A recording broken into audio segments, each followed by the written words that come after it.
All right. Hey, Jared. Yes. Hey, Josh. Why do teens feel like philosophers riding a bike in Italy? Wait, can you repeat that? Why do teens Feel like philosophers feel like while philosophers riding a bike in Italy? Oh. Because there's so much to take in, and I don't know. It's just nice. I have no idea. I'm just thinking about Italy. Yeah. I mean, they feel like they think they've found themselves. Oh, Right? sure. But, did they find themselves? They can barely find their AirPods. Did you add that last part? Was that an ad lib? Yes. Nice. Very good. Yep.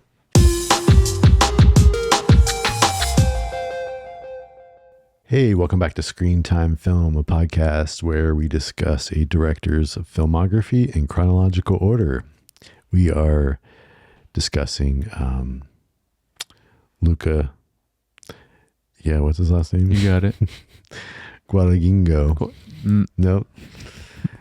Guadagnino. Yeah. Although I the last bit, I'm not sure because that's more of a Spanish way to say it, but I don't know if that's the Italian way also or not. I don't know. But Jared, yeah, we rip out so much of ourselves to be cured of things faster that we go bankrupt by the age of 30 and love less to offer each time we start with someone new. But to make yourself feel nothing so as to not feel anything, what a waste. Yes. That is mine also. Really? Yeah. Really? Yeah, it's amazing. It's such a good statement on relationships. So, yeah. Yeah. I think it was a very, very profound statement. So, for sure. I have a note about it. Okay. For sure. Okay. For the end of the film. Yeah. Yeah. Well, anyway, so since his quote is the same, I normally intro him so he can say his quote, but for those of you that are new or not used to our voices and trying to learn how to tell us apart, because some people think we sound the same. Is that true? I've definitely heard that before. Not in a while, but when we start earlier on, when we started, I got that from a couple people. Oh, okay. Anyway, my name is Josh, and this is my co-host Jared. Yes. Hello. I don't think we sound alike. You never know. I don't know. I mean, people say that sometimes about other people looking alike, and then I'm like, I don't don't see it at all. I don't know. Yeah, I don't think we sound alike. We look enough alike that we're brothers, but I think that's about it, though. I don't know. Yeah, but I wouldn't even think we look that much alike. No. We've established I'm way more mom's side, and you're way more dad's side. At least that's what mom has told me with the way we look from facial structure. Yeah, probably sounds about right. Yeah, I'm thankful. But I tell Dad I'm thankful I got his side of the height though. Yeah, I'm thankful for that. But then from some of the other things like the dark hair and stuff comes from her side. Yeah, that you and I both have. True. But anyway, enough about family genetics. Let's get into this film. There's a family in this. Yes, that's true. Okay, Call relevant. Me By Your Name is Luca's second English-speaking film, though there's some Italian in this. Yeah. This came out in 2017. It was rated R, 2 hours and 12 minutes. Our synopsis here: in the summer of 1983, 17-year-old Elio is spending the days with his family at their villa in Lombardy, Italy. He soon meets 24-year-old Oliver, an intern working for Elio's father. They discover the heady beauty of awakening desire. Yeah. So this is directed by Luca. Writers are just James Ivory, and then this is based on a book by Andre Asimov. Okay. Didn't know it was a book. Yeah. But the screenplay is written by this guy, James Ivory. I imagine at least it's then I guess whoever made the book, has to have been somewhat like experience of that person's real life. You know, Possibly, like yeah. I don't know if they would have just completely made up everything that's True. you know. That's a good thought. I hadn't thought about that. I think it's interesting that both, at least so far, these two films, like it's interesting some of the directors we do and the ones that who are like James Gunn we just did, who like literally wrote everything he does. Yeah. And then here, at least these first two with Luca, he didn't write any of it. Yeah. So it's just fascinating to me, like, because some are very heavy into the writing part too, and then other ones are just like, some people don't want to do that at all. Yeah, Yeah. they just want to direct. Yeah, it's interesting. Cinematographer is Sayam Good luck with this name. Mukdipram. I don't know, Yeah. but he also is on the Challengers film. Yeah. Later on, so yeah, I don't. Yeah, Yeah, I didn't see anything else he did, like besides the Luca films.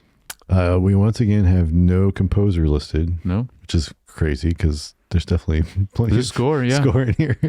I don't like how this person's not getting the credit they deserve on this one or the last film. I don't know. Like I said, I googled around and couldn't find a name. Yeah. Production costs. What do you think? What was the last film? I remember it was very, very cheap, very impressive. 2.1. Yeah. Okay.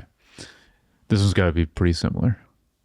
What did I write down? Trying to decide if I want to stick with this. What I wrote down. Yeah, I'll stick with it. 3 million. 4.6. Okay, that's still very, Yeah. very good. As far as Academy Awards, we have nominee for Best Performance by an Actor in Lead Role for Chalamet or Armie Hammer. That's funny. I didn't. I hope put the name it down. should be Chalamet. In my opinion. I think it is Chalamet. Yeah, somehow I missed copying the name. I was moving these notes over or putting the notes in, and then it won for Best Adapted Screenplay. Oh, nice. It was nominated for Best Motion Picture of the Year. Wow, in 2017. Yeah. Okay. And, well, yes, for 20. I mean, the Oscars are in 2018, but yeah. And then also nominated for Best Achievement in Music Written for Motion Pictures, Original Song. Wait, original song, so not the score. Not the score. The song that was in it. Yep. Oh, is it the song he's playing? No, that was Beethoven, right? Yeah, no, I'm wondering if it's the Psychedelic Furs song that plays later, because I love that song. It's the one they start dancing to, like the couple's playing it out of their car. That song's sick, but no, that wouldn't have been it either. So I don't know what they're referring to. Yeah, I don't know. Because I mean that's a song from the 80s. Yeah. Like they wouldn't. I don't know. Anyway. Yeah. By the way, that's something that I don't know why this is the case, but I'm curious if you felt this way too. The whole time watching this, I forgot a lot of the time that it was set in the early 80s. Until like there'd be like a song that, like the song I'm talking about, and then they're like talking about seeing this band live. But like, it seems still very. I mean, again, that area of Italy maybe hasn't really looks different. Correct. Like most, like it could be older, it could be newer. Like it's not. It's very agnostic. Otherwise, right? Because they're also just like everyone just like bikes around, and they all just like come and go as they please. So like you don't even need your phone, right? That much either. So that's why I just didn't think about it. But anyway, yeah, it was interesting. I'm just double checking that on the award. So if this is 2017. Yeah, Timothy Chalamet was the. Okay, good. Blade Runner 2049 should have won, but I don't think it even got nominated, which is sad. I believe that was 2017. Don't remember what else was that year.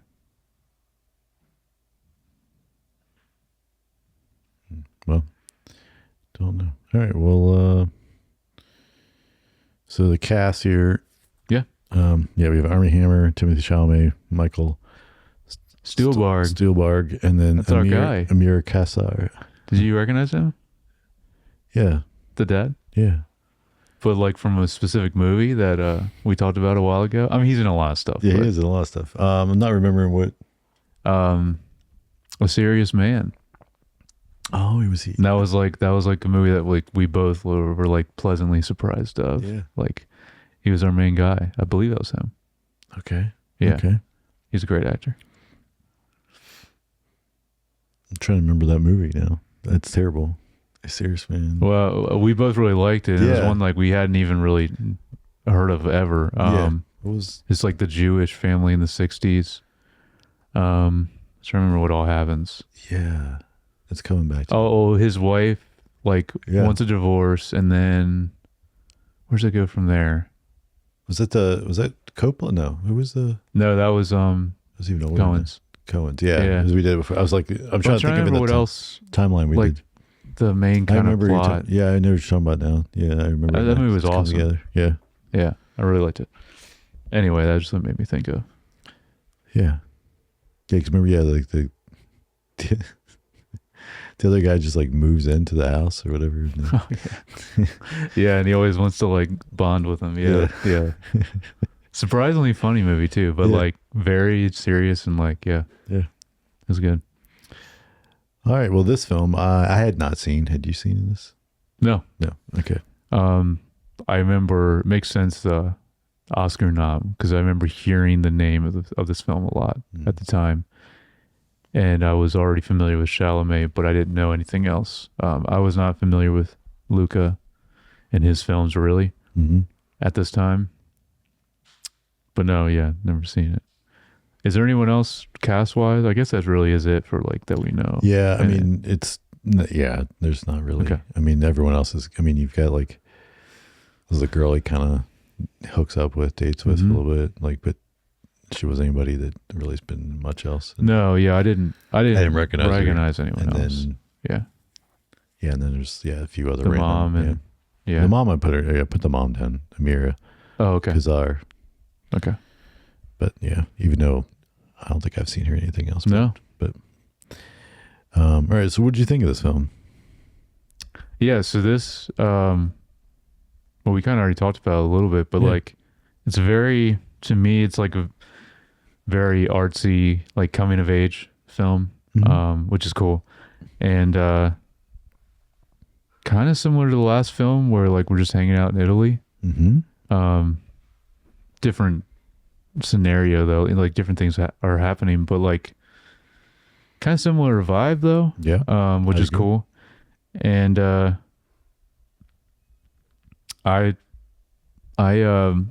really enjoyed it, except for it was way too long. Like I felt that for sure. But yeah, I really enjoyed it though, and especially, which I'll talk about a little more deeply, and Chalamet, his performance in this was great. And this was like pretty early on in his, like he wasn't as popular then, but So what do you think? I also overall enjoyed this film. Okay. I also agree that it was just a little slow, like kind of dragged in some spots. Yeah.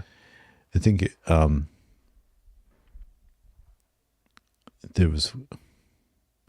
think they're trying to leave space for the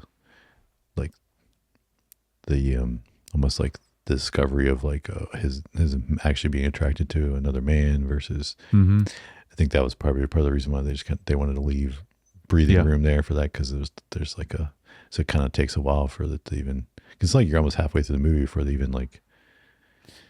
Yeah, for sure. They it's even a long, like kind of give you like even start, It's a long process of like through the film, but that's why like I can't wait to talk about like that ending scene, which your quote is from, that like it all like encapsulates the whole movie. And it even like when we later in the pod talk about themes and messages, it's like he basically just like the wisdom that he dropped in that, like his father to him, like is just, it's incredible. But anyway, and that like encapsulates everything too, because like I guess that's one thing that kind of then reminded me that this is an early 80s film because it's a little more um, like I don't know about in Italy, but in America, but like, you know, someone being gay was not as, um, what's the word?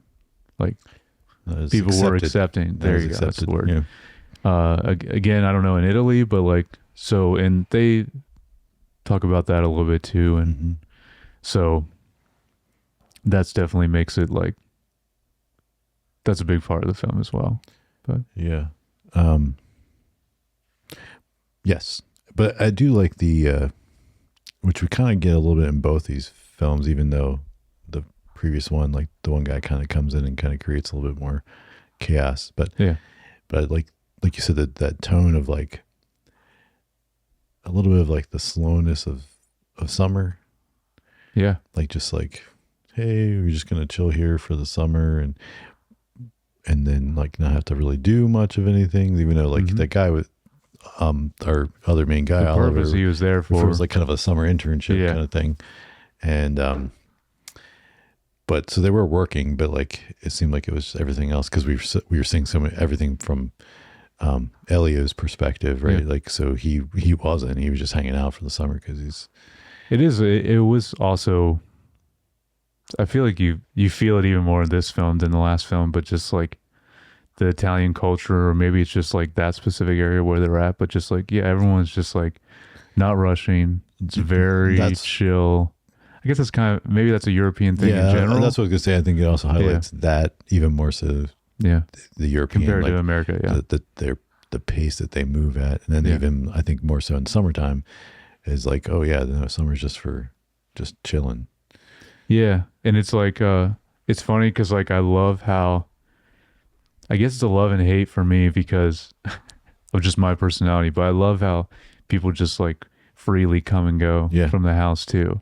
But also like in my own house, like I hate the pop-in. So like, I don't know, but I also like it's cool in this film how it's just, and everyone's so friendly and it's like, it's kind of like one big family. Feels like a big, real big community. Yes. Like where everyone's just like, oh, do you need, like they just stopped at that random house at one time to get water and asked the lady for water. The one guy just comes and brings like the fish that they're going to make for dinner. It's just cool. Yeah. Again, just like the last movie, like it just makes me, I always want to go to Italy anyways, but like watching these two movies, I'm like, man, I want to, especially this one, like the vibe of it was, it's like this area is just, what was the name of the? Lombardy, yeah. Sick. And this one versus the other one was like on the coast. Yes. Well, actually they were technically even on an island, but yeah, this or not. This is not because anytime they go swimming, it's like either in a pool or just like that little like a creek or river kind of thing. Yeah. So, yeah. Well, let's get in. I mean, we already started talking, but let's get into some of the stuff. So, I think because my first note was just about like the landscape in the area and this town, and I think it really sets the tone of this pacing and kind of vibe that we were talking about. I think, sets the tone well for, again, Elio's kind of motivate. I mean, he's just kind of wandering. He's reading a book. He's writing his music notes. Transcribing. Just doing random things just to kind of have like hobbies like through the summer.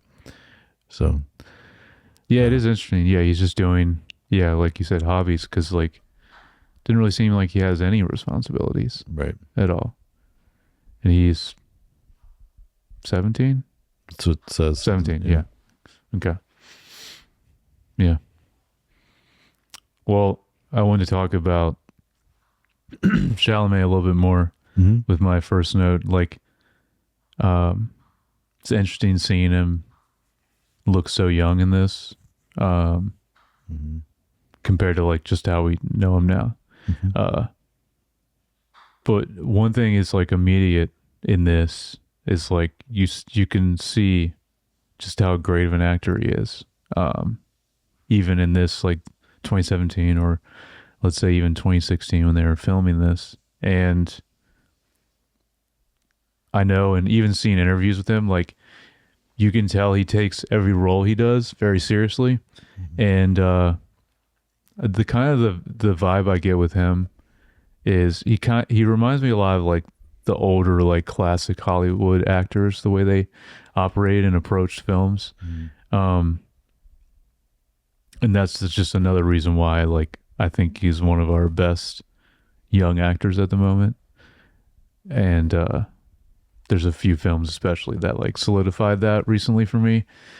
But yeah, it's just cool to see how good he is in this, 8 years ago.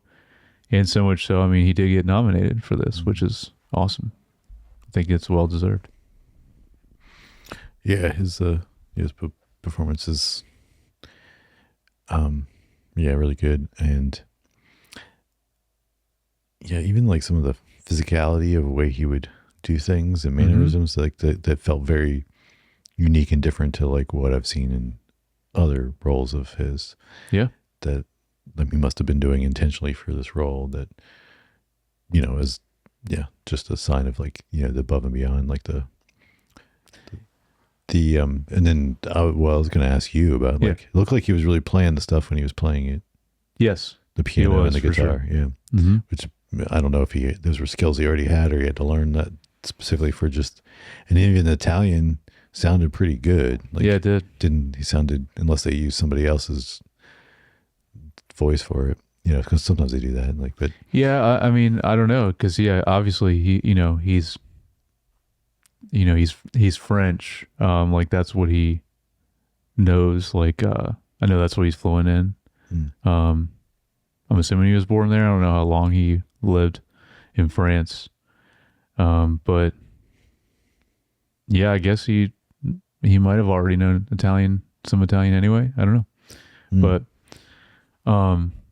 yeah, that reminded me, you were saying like, yeah, there's even just like subtle things that just like, I don't know how much it was like Luca telling him to do it or just him, Chalamet doing it like as an improv or taking liberties with it, but just like the way he would like jump up onto his bed and then like I don't know, do like a random like a way of like laying down or something. Like it was just like weird, and like it seemed like it was something like even it was very intentional or something he had it with it. But yeah, I know different subtle things like that.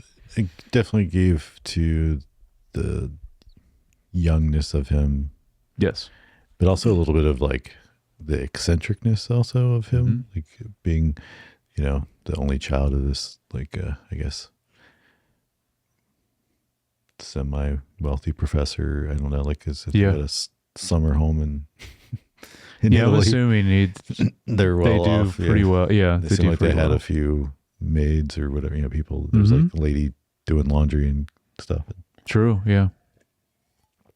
They had a driver, because remember that he actually didn't have the driver, but yeah. So just little things like that, yeah. So the I want to mention also the mom. Hold on, let me see. Yeah, Amira, right? Yeah. So Amira, there was one particular scene especially, because I didn't notice as much in other scenes. But one scene in particular, like really like hit me with it and looked exactly like her is, I don't know if you got this, but she looks like so much like Dakota Johnson looks now in 2025. You weren't getting that? Pick up on it, no. There was one scene in particular, she really looked like it. I almost thought it was like her coming in for a scene, like just randomly. Dakota Johnson. I mean, she was in the last movie, so I just figured, no, maybe she's in this for a scene, but no. Anyway, but yeah, she looked a lot like her. So what do you think of, so Oliver shows up, right? Yeah. I think it was funny, like he definitely had a certain arrogance about him. Oh yeah. And like how they would make fun of him for about, like he would say, oh no, what was he say? Because instead of And he was like, it was almost like rude. He would be like, oh, the way he later or something. Yeah, he would say bye to them. Yeah. He was like, later. And It was later or something like that. Later. Mm-hmm. Yeah. But then by the end, the dad loves it, and he's saying it too. Mm-hmm. Yeah. It is weird. Yeah, it almost felt like it was like foreign to them, like that. Well, it felt like farewell. I think it was also like it was so like the way he would say it later, and then just kind of like it wasn't like, oh, okay, see you later. You know, it was like later, right? And so it kind of had like this like just right. Like, brush okay, off, to your point, like it was just more rude. Like, yeah, just kind of a little bit. Because then that's when because even Chalamet's character Elio, like, was like, yeah. Don't you think he's rude the way he says that? Right, that's right. And I think it was just obviously it's a little bit of the brashness of the American, right? Like the for sure, just kind of like later. He definitely. I mean, I think this was intentional, but yeah, like I definitely didn't like him immediately. Like when just like the way he was, his personality and his arrogance, but also I don't know why, but I've never really liked Armie Hammer as an actor anyway. I thought he did very well in this movie though, but his character for sure was like, and obviously he changes, like both of our main two, like there's obviously a lot that changes through both of them throughout the film, but because he does not, especially what is his name, not Elio, Oliver, yeah, I don't know why I'm like on that. Yeah, him, like you don't see that arrogance by the end of the film. Like when the way he leaves, he seems very different. Yeah.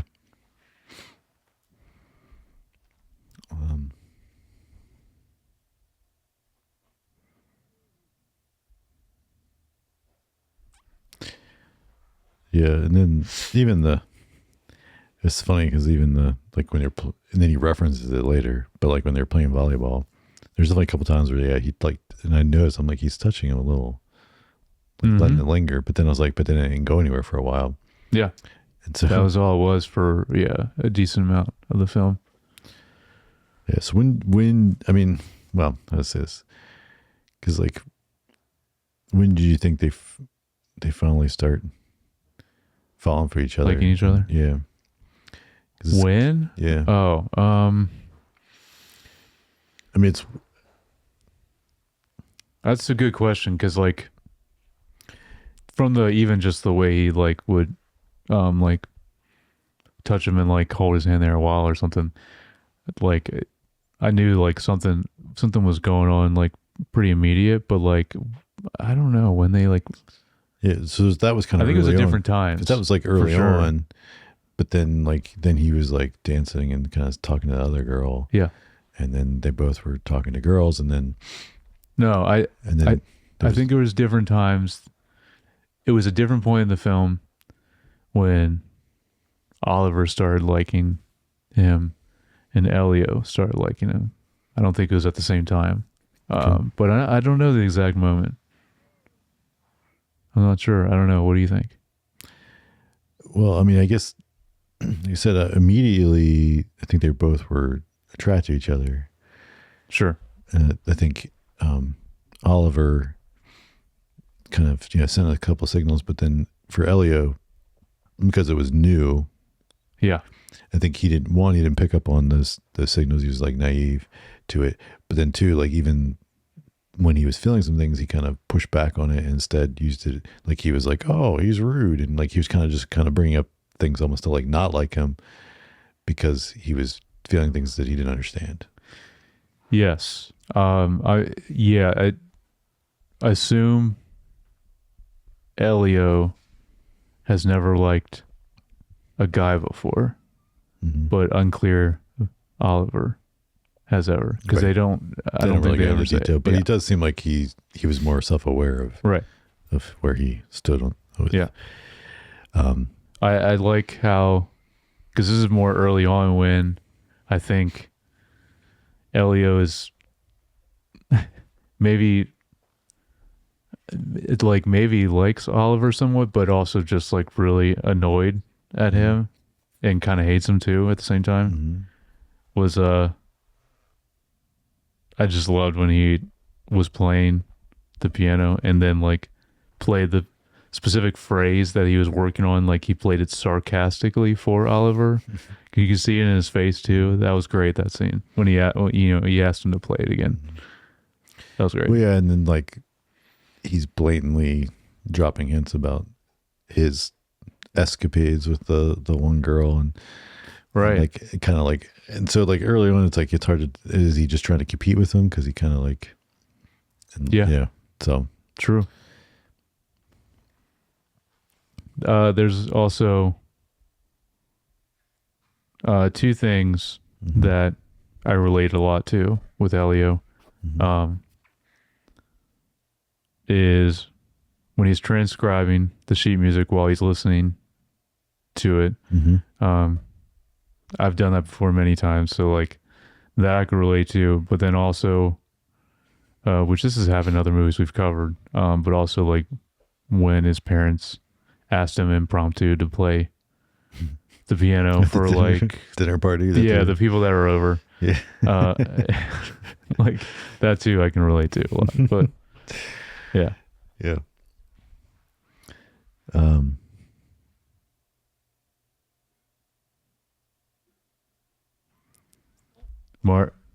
Marzia? Is that her name? The girl? Yeah. Let me look it up because I might have like auto-corrected. Because that's what I wrote down, but I don't know if that's right or not. But I think she's a very interesting character too in this. Because we get a decent amount of her like just coming in or showing up at the house at different times. Yeah. Well, and then they have a relationship for briefly. Like, yeah, that's true. Which also is, I mean, like, interesting because like they, it's like Marzia. Yeah. Okay. He seems to enjoy that. Yeah. So it's like, I mean, I guess you would say like he's a little more fluid in his sexuality. Like it's not like he doesn't. Both are, yeah. And then, they seem to both be. And, it's almost like it's less about being in this, I think it's less about being gay and just more about like someone you're being attracted to for who they are. Right. Yep. And that's kind of like where they both kind of. It's definitely more of a European thing in general, I would say also. You see that a lot more over there. But this part that you're talking about, though, I've noted about this also because it's actually like really sad scene where Elio is when he spends the whole day with Marcia. Marcia, I don't know. Because you clearly can tell because that morning is when Oliver tells him, "I'll see you at midnight." So, and then Marcia wants to hang out with Elio, so he does. But you can tell he's only using her to pass the time. You can tell that with the way he's going about it with her, and just like trying to get through the day as fast as possible. Because at that point, he is just like 100% now, into Oliver. And it's literally right after the scene of Marcia telling Elio that she's worried that he's going to hurt her. And then all that that all plays out. It's just, it sucks. But yeah. I mean, a very real thing though. Yeah. Happens. Yeah. Well, speaking of some of that, what about the apricot scene? Oh, dude. Okay. It was an apricot. Okay. I was like, is this really what's going to happen? And yes, it is. That scene, yeah, I'm glad you brought that up because when this scene was happening, I was like, what are we doing here? Yes. What are we doing here? And then Oliver almost takes it a step further, which is crazy, but wild scene. Yeah. It was interesting choice there. Oh yeah, for sure.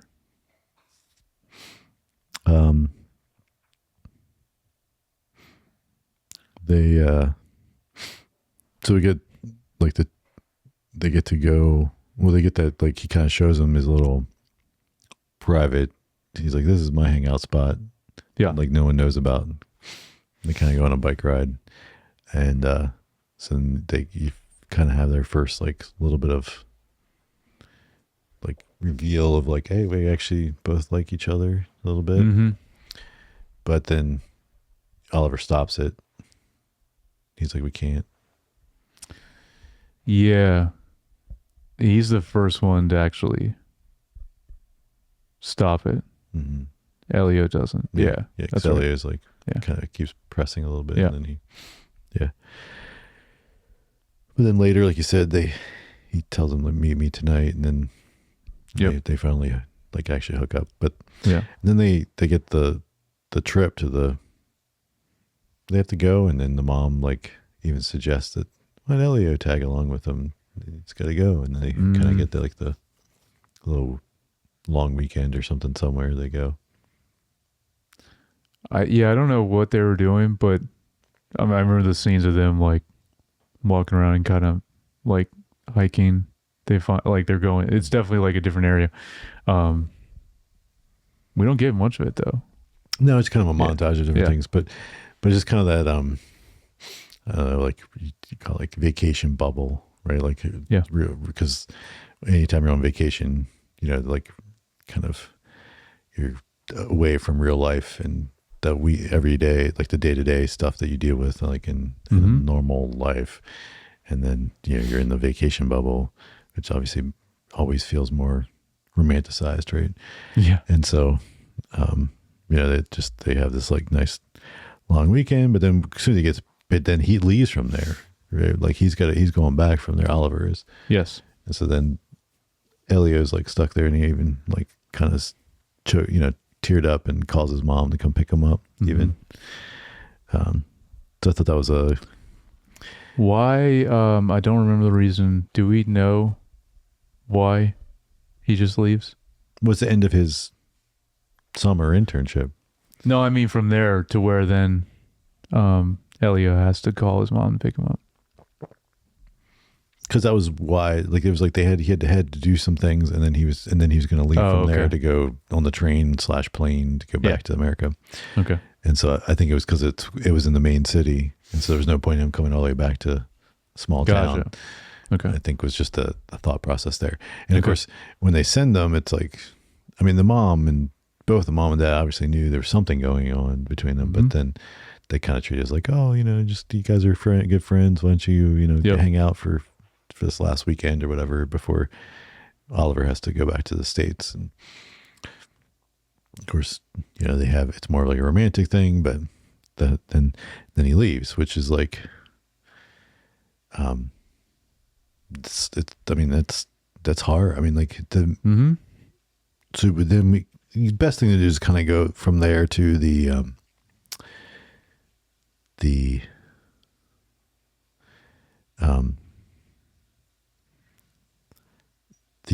final, like kind of the ending stuff, right? Like, so like to talk about it, but it's like, it is so profound, some of the stuff that the father says there at the end. He even alludes to him himself finding someone else he connected with more than the mom. Yes. Right? And like whatever that meant, or I know what he meant, but like, obviously he's sharing that with his son, who's like, hey, this is unusual, it's unique. And well, that's the thing, is that like his dad, I think, even saying like, someone he connected with that's not Elio's mom, but like also maybe a man, not a woman. Oh, right? Was that what he was implying? I don't know that he was implying that. I didn't take it that way. All right. I take it he just, I mean, I think it was just a person. Like it could have been either or. All right. I don't know. It seemed like maybe, I don't know. I mean, maybe I did not take that. I actually thought maybe just assuming he was talking about a different woman. Okay. But like, it could have been a man. I think it was more about just, clicking and having a connection with someone at that level, but like just the timing and things are not always right. Like it doesn't, just because that doesn't mean where you're at in your life that could continue and pursue it. Right. Like sometimes it's just, that's not the case. Mm-hmm. And I mean, and there's much longer than that, but it's like, it's almost like that when you might be younger and you have that summer camp fling, right? And it's like, oh yeah, you're at camp and it's like in the bubble, right? And it's like this whole week long but yeah, you're so around everybody so much that like, if you hit it off with somebody, by the end of that week, you feel like you're really close and you've spent a lot of time together. And then you're just like, yep, see you later. Because we both got to go back to our lives in different states or different places. Yeah, it sucks. And then you try to like, maybe we'll write, because obviously back in the day it wasn't so easy to text and yeah, you just unlocked like a memory that I haven't thought about in forever, but this definitely happened to me more than once, but I definitely now am remembering one from Good News Camp for sure. That like, well, that wasn't that far away. Yeah, but I think she didn't live around there. Oh, okay. And I think it was when we were as helpers or just it was either helpers or junior counselors because we spent the whole week together. And then God, I don't remember. I don't think I did ever talk to her again after that though. But yeah, I do remember that's. I mean, yeah, we would go. So you were really young because it was when Mike and I were like teens. Mom told me that I was there before I was old enough to even be in even the first one, so I was that young. Well, I was thinking about like when we went and even went a couple times to like Ridgecrest. Oh, and I remember that too. Yeah. And did you ever go like when you were a teenager? I don't know. Because I know we went at that time. I only remember like a couple times going. Yeah. But I don't remember. That was down in like the mountains of North Carolina. I think North Carolina. Yeah. So yeah, I mean, and there was people from all over. Yeah. And yeah, I remember. So yeah, did you have anyone like that? Well, I just remember, I mean, even in that, like there was definitely some girls from that, you just tried to stay in contact. Like people like, wrote us a couple letters, they write you a letter and send you their photo, their school photo, because that's about all you had then. Yep. And you're like, okay. And then but it doesn't really go anywhere other than that. And, no. But yeah. But anyway, that just kind of this reminded me of that a little bit too. Like just, Yeah. But, I mean, it does really, the feeling really sucks though, because you get so used to like spending so much time with this girl. Yeah. And then, and it's just like, that's gone. Yep. Yeah. And it can suck. But I guess the question is, and I guess what the dad kind of alludes to there a little bit is, one, don't close yourself off to the next time. Yeah. Right. Because like that's the easy thing to trap to get into is like each time you feel that pain, then you don't want to like open up for the next person that much. And so like, it's like, don't do that because, you can miss out. But then also, kind of alludes to like, it's still worth having those moments, even if it didn't go anywhere further. Mm-hmm. And because it's still a beautiful thing. Right. And so, I think, it's one of the, most important things about being a human and on this earth. Mm-hmm. So, and I just that's why I wanted to mention this whole monologue or whatever you want to call it that the dad says to him, because not only the quote that you have, that's only a part of it. Like, he says a lot more, like we were talking about, and it's just like, it's an incredible amount of wisdom and like something that like obviously Elio's gonna take with him, but to literally anyone that watches the movie can take so much from that too. And I know I did, and I think it was like very high up there. I don't want to say like the best, but it's like one of the best like kind of monologue speeches in in a film I've seen in a long time. Like I was really impacted by it. I thought it was awesome. No, me too. I thought it's very, and it helps having obviously a good actor to do it. Yeah. And we know this guy's a great actor. Yeah, I think like I said, I think where you said a lot of wisdom there. I think it's something that a lot of people can learn from, right? Like, don't close yourself off just because you got hurt. Yep. And then, like, I think it kind of also reminds me of it's the line in WandaVision where it's like, but the pain, like, is evidence of the love that you shared, right? Like there's if you didn't care, then there would be no pain. Yeah, it's like, and so like to even have a deep enough connection with someone to care about them and love them, then it's inevitable if there's ever, once there's a separation, however that happens, then it's gonna hurt, and that's okay. Yes, there is. Trying to remember what it's from. I think it's from a video game actually. But like an incredible line in I want to say it was the most recent God of War game, but it reminded me of this was the line was to grieve deeply is to have loved fully.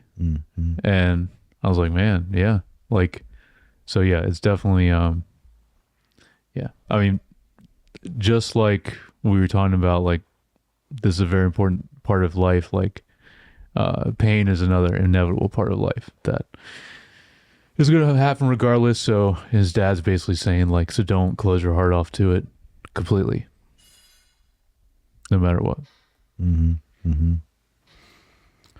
For sure. You want to talk a little cinematography? Yeah. I mean, again, talking about it feeling like just summer in Italy, very natural lighting, warm tones, and it's kind of like the summer romance feeling that I think it nailed and did a great job. Just like last film, yeah. Yeah, very, honestly, very similar, even though it was a different cinematographer. Yeah. Very similar from the way things were shot, and because a lot of intimate camera for close-ups that kind of feel like you're almost like this voyeur-esque. Like you're in there, kind of there, but you're not, and for sure. It adds to, again, some of the central nature of like what different things happen, and and kind of, well, and this is another, like, we've already talked about. This is a big thing that obviously Luca's interested in all of his films. He does. I mean, this is something we're going to see in probably every film of his. And then a lot of just naturalistic framing and movement. A lot of handheld, but fluid. A lot of just like kind of linger on some of the characters. Not a lot of like, not a lot of camera movement. None of these like crazy like crane or shots or anything like that. It's like very just like naturalistic, and I think adds to like the intimacy of kind of what you're feeling like there. Yeah. And then just like the final shot that we were just talking about with the modeling stuff, but also like just. And Chalamet's face. Yeah. And just just letting things breathe, and just letting it, not. There's a long time on that shot. Not letting the camera intrude in the performance, but the camera just allowing the performance to happen, I think is also, really, Yeah. It holds on his face, and eventually he's crying. And it keeps going with the credits over too, right? So I don't know how long, like, but again, that's just another, like, Chalamet, he's that good of an actor. Just another acting flex on his part. The other thing, because I had that down. The other thing I have is, I don't know. I don't know if you noticed this, but it seemed like a lot of times, as the camera was moving around in a scene, to me it seemed like there'll be things happening in the backgrounds of the framing a lot of the times. I didn't notice that in the last film, but in this one, I just noticed it a lot. And but like not in just a way where like someone's coming to go, like in an intentional way. It was interesting. I thought it was cool that, you know, that's how, I mean, if you wanted to do that specifically or not, either Luca or the DP, but yeah, I don't know. I just noticed it seemed to happen a lot. I mean, one of the things I noticed is like, just again, like I was talking about, like, I mean, even just like a scene where they might be biking and they start out close in the frame and it'll just kind of let the cameras, it might tilt up a little bit. Yeah. As they're moving away, but like they're like way really small in the frame before they cut away, and they're just like hearing them talk and they're just biking. It's just kind of letting it just happen. Which, that was cool too. Yeah. So, I feel like, I mean, themes and messages. We talk about the score. Well, sorry, score first. Yeah. So no composer. Yeah, I mean, not listed in IMDb. Yeah. That's the interesting. There's the name that was listed for the nominee. Oh, you did. So you did find a. Well, it's listed in the for the Oscar nominee for the original song. Okay. The Sufjan Stevens. Oh. Sufjan Stevens. Yeah. Okay. That's I know that's a. I mean, that's a band, an artist that's like done music for a long time. I'm not really a big fan of his music, but okay. So maybe he's the one that maybe wrote some of the other stuff. I don't know, but well, I would say that I really liked it though. Like very interesting melodies with the kind of mainly piano score. I liked it.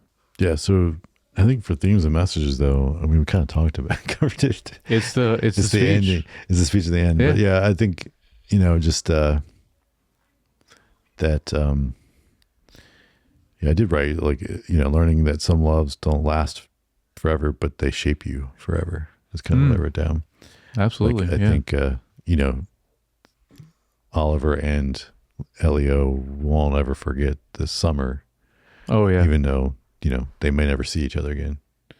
Because we didn't talk about it, but he calls there towards the end, and that's right. Calls them like it's a Christmas time they're doing, because they're doing the Jewish. So that reminds me, because I also was like, why is this movie called that? Mm-hmm. And that just reminds me, because like they literally are calling each other by their names. So that, which I forgot. I meant to mention that, but like I know I just remember. It's a kind of a weird thing. I did like when they did that. It felt cheesy and not romantic. I don't know.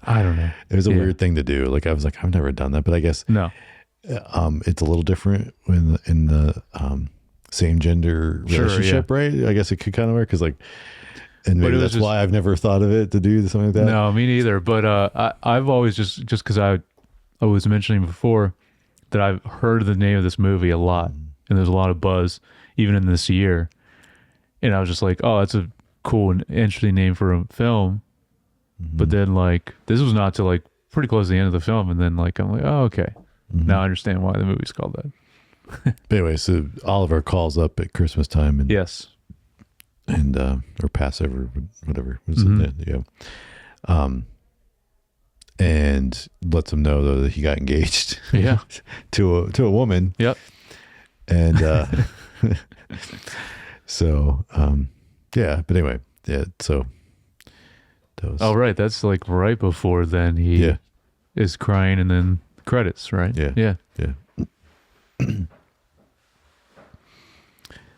All right, so there's a little trivia. Okay. It says Timothy Chalamet learned to speak Italian and play the classic piano pieces used in the film. All right. Yes, he did. There you go. He's a pro. Yeah.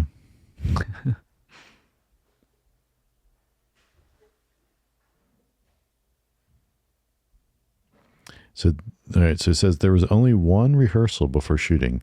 In multiple interviews, Timothy Chalamet and Armie Hammer said that director Luca asked them one day to come outside to do a rehearsal in the backyard of the villa.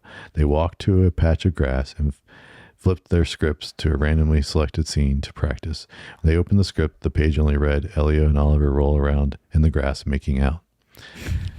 Okay. Chalamet and Hammer looked at each other and said, all right, let's go. Just seconds into the making out scene, however, Luca stepped in and directed them to act more passionately. So they started making out, continued to do so, and no one told them to stop. Hammer said crew members had to pull them apart before the actors stopped, looked around and realized Luca had just walked away, leaving them rolling around in the grass. This was their only rehearsal. Wow. That's crazy. No other rehearsals at all. So, I mean, that's what it says. I don't know if they mean rehearsals for their intimate stuff or rehearsals overall. I took it as like overall, which is insane. Yeah. Despite the very sexual scenes, Yeah. Armie Hammer stated that the most uncomfortable he ever felt during the film was when they were filming the dance scenes. Okay. That's very interesting. Armie Hammer's a weird guy, though. It says Chalamet mentioned that Armie Hammer suffered some wardrobe malfunctions from the shorts he wore throughout the movie, and his testicles had to be digitally edited out of some of the shots. It's just funny thinking that's someone's job for the day. Like, hey, you gotta do this.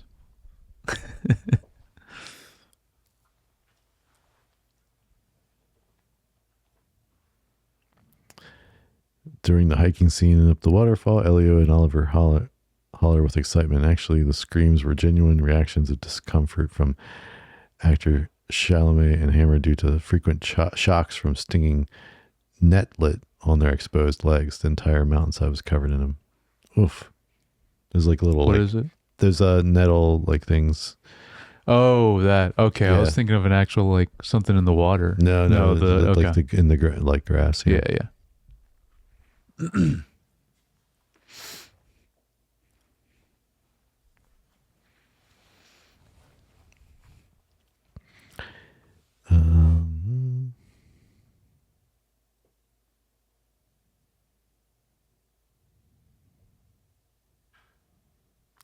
Wonder what actually The won for entire 2017. film, Yeah. including the opening credits, was shot with a single 35 millimeter lens. Okay. So there's nothing that's not 35 millimeters. Interesting. Yeah.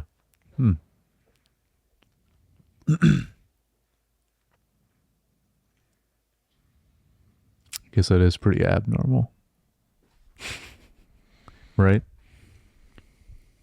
Yes, to Okay. have like single, Yeah. a single For a whole film. the Yeah. whole film. Yeah.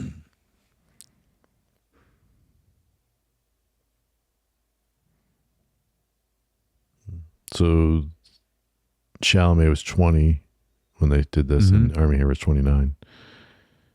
Okay. Oh, the film was set in Italy, and the age of consent in Italy is 14.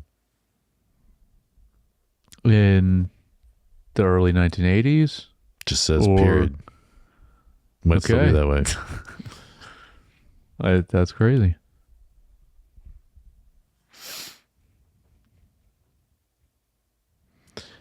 That's probably enough of the trivia.